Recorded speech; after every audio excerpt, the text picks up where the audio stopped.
J'ai tué mon frère. Pas de mes propres mains. Bien sûr. Mais je l'ai condamné avec un calme qui me glace encore le sang aujourd'hui. Et le pire, c'est que mes parents m'ont appelé pour me dire que c'était mon devoir de payer sa dette de 590 000 euros. Tout a commencé par un appel téléphonique. Un soir d'automne pluvieux à Paris. J'étais dans mon appartement du Marais. Ce quartier où les pierres anciennes murmurent des secrets que personne n'ose avouer. Le téléphone a sonné. Et la voix de ma mère, tremblante mais résolue, a brisé le silence. Antoine, ton frère a des problèmes. Une dette énorme. Les créanciers le menacent. C'est à toi de le sauver. Comme toujours. C'est ton devoir familial. Mon frère. Julien. Ce nom seul suffit à faire bouillir en moi une rage contenue depuis des années. Julien. L'aîné. Le charmeur. Celui que mes parents ont toujours placé sur un piédestal doré. Moi. Antoine. Le cadet. Le fiable. Le sacrifice vivant. Depuis l'enfance. À Lyon où nous avons grandi dans une famille bourgeoise aux apparences impeccables. J'ai été celui qui ramassait les morceaux. Julien volait. Mentait. Dilapidait l'argent de la famille dans des soirées folles ou des investissements hasardeux. Et c'était moi qui couvrais. Qui payais. Qui mentait aux parents pour le protéger. Mais cette fois, la dette était colossale. 590 000 euros. Comment avait-il accumulé cela? Des prêts auprès de gens peu recommandables. Des paris. Des affaires douteuses dans l'immobilier parisien. Il avait monté une société fictive. Emprunté à des usuriers liés à des réseaux corses. Promettant des retours mirifiques sur des appartements haussmanniens qu'il n'avait jamais possédés. Je me souviens de notre dernière rencontre avant l'appel. C'était dans un café près de la Seine. Sous un ciel gris qui reflétait parfaitement mon humeur. Julien était arrivé en retard. Comme toujours. Avec son sourire désarmant. Ses yeux bleus hérités de notre mère. Antoine. Frérot. J'ai besoin de toi une dernière fois. Juste un prêt. Je te rembourse dans 6 mois. Juré. J'avais refusé. Pour la première fois. J'en avais assez de porter ces erreurs sur mes épaules. J'avais travaillé dur comme avocat fiscaliste. Économisé chaque euro. Construit une vie stable. Pourquoi devrais-je encore payer pour ces folies? Il avait pâli. Puis rit nerveusement. Tu ne vas pas me laisser tomber. Hein? On est du même sang. Mais dans ses yeux, j'avais vu une lueur froide. Calculatrice. Ce jour-là, je n'avais pas compris. Les semaines suivantes, les appels des parents se sont multipliés. Mon père, d'habitude si distant, a pris le relais. Antoine, Julien est en danger. Ces gens ne plaisantent pas. Si tu ne paies pas, ils le tueront. Et ce sera ta faute. Tu es le seul qui peut. J'ai ri intérieurement. Ma faute? Depuis quand? J'ai enquêté discrètement. Grâce à mes contacts dans le milieu juridique parisien, j'ai découvert la vérité. Julien n'était pas une victime innocente. Il avait délibérément escroqué ses créanciers, détourné des fonds, et pire, il avait signé des documents en mon nom. Des faux parfaits. J'étais cosignataire sur certains prêts sans le savoir. Si la dette n'était pas payée, c'était moi qui risquais la ruine. La prison peut-être. La trahison m'a frappé comme un coup de poignard. Mon propre frère m'avait utilisé comme bouclier. Il savait que les parents me forceraient à payer. Ou que je le ferais par devoir. Il avait calculé que je sacrifierais tout pour la famille. Comme toujours. Ce soir-là, seul dans mon appartement, face à la fenêtre donnant sur les toits de Paris scintillant sous la pluie, j'ai pris ma décision. Plus de sacrifices. Il était temps que Julien paie pour ses actes. Vraiment payé. J'ai commencé par refuser net aux parents.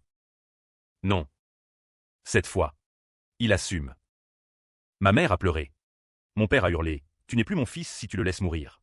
Mais je tenais bon. Puis, j'ai contacté discrètement un des créanciers. Un certain Marc Rossi. Un homme d'affaires corse installé à Marseille. Connu pour ses méthodes expéditives. Par un intermédiaire.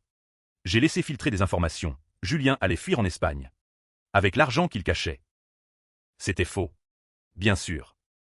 Mais cela a suffi à accélérer les choses. Les jours suivants ont été un tourbillon de tension. Paris, avec ses boulevards animés et ses ruelles sombres, semblait conspirer contre moi. Je marchais le long de la Seine, observant les touristes insouciants, et je me demandais si j'étais devenu un monstre. Julien m'a appelé. Paniqué. Antoine. Il me surveille. J'ai vu une voiture noire devant chez moi. Aide-moi. Bordel. Sa voix tremblait. Pour la première fois authentique. Pas de charme. Pas de manipulation. Juste la peur. J'ai hésité un instant. Le souvenir de notre enfance a ressurgi, Julien me protégeant des brutes à l'école. Nous deux jouant dans le jardin de la maison familiale à Lyon. Mais vite chassés par les années de trahisons accumulées. Les fois où il m'avait emprunté de l'argent sans rendre. Où il avait séduit ma fiancée d'alors pour me prouver sa supériorité. Désolé. Julien. Tu t'es mis dans ce pétrin seul. Assume. J'ai raccroché. Les parents ont redoublé d'efforts. Ma mère est venue à Paris. Sans prévenir. Elle a débarqué chez moi. Les yeux rougis. Tenant une photo de nos enfants. Regarde ton frère. Il t'adorait. Comment peux-tu le laisser comme ça? Je l'ai écouté. Le cœur serré. Maman. Il m'a trahi. Il a falsifié ma signature. C'est ma vie qu'il met en danger. Elle a blêmi. Impossible. Julien n'aurait pas. Mais le doute était là. Mon père a menacé de me déshériter. Comme si cela m'importait encore. Pendant ce temps, j'avançais mon plan. J'avais découvert un secret plus profond sur Julien. En fouillant ses affaires, j'avais gardé une clé de son appartement. J'ai trouvé des documents. Pas seulement des dettes. Des preuves d'escroquerie massive. Il avait ruiné plusieurs familles.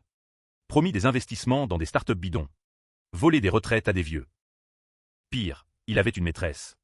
Une certaine Élise. Qui l'aidait dans ses combines. Ensemble. Ils vivaient dans le luxe volé. J'ai décidé d'aller plus loin. J'ai contacté Élise anonymement. Lui envoyant des preuves que Julien la trompait avec une autre. Et qu'il prévoyait de la laisser tomber avec les créanciers. La jalousie est une arme puissante. Bientôt. Élise a craqué. Elle a tout avoué à Rossi. Pensant se sauver elle-même. Elle a révélé où Julien cachait une partie de l'argent, dans un coffre à Genève. Rossi a réagi vite. Julien a disparu un soir.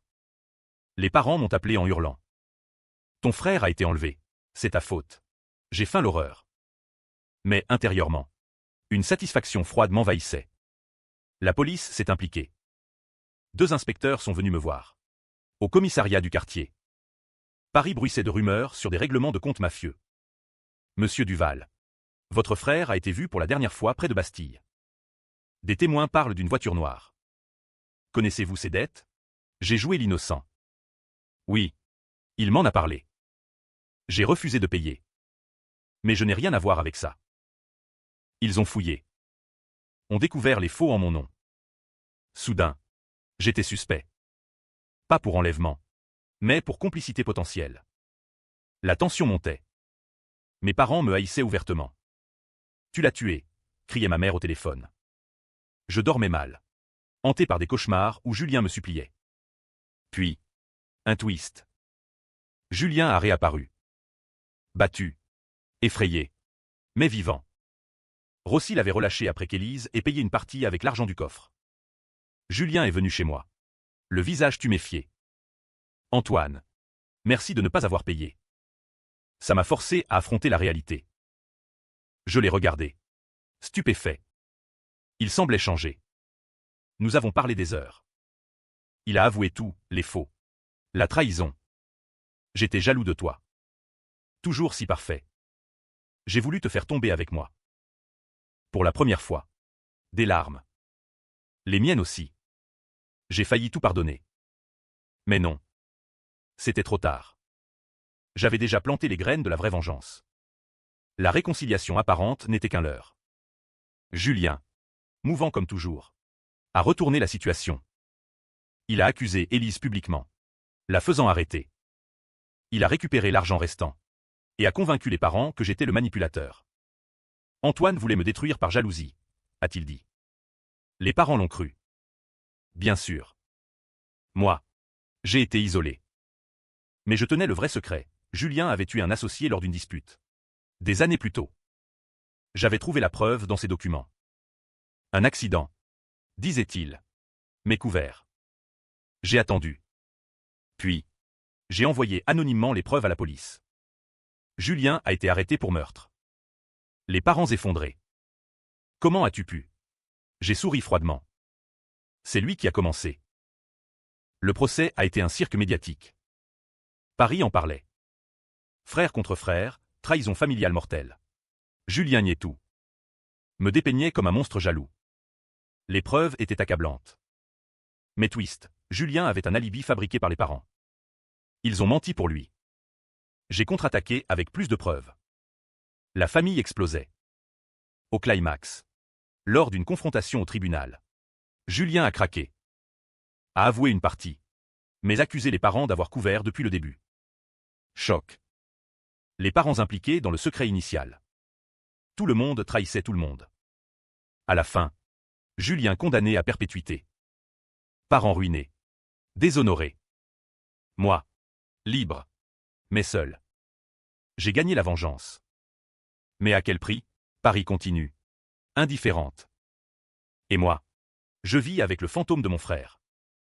Twist final, dans sa dernière lettre de prison. Julien écrit « Je t'avais piégé pour que tu paies. Mais c'était pour te tester. Si tu avais payé, je t'aurais tout rendu. Tu as choisi la vengeance. Maintenant, on est quitte. » Était-ce vrai?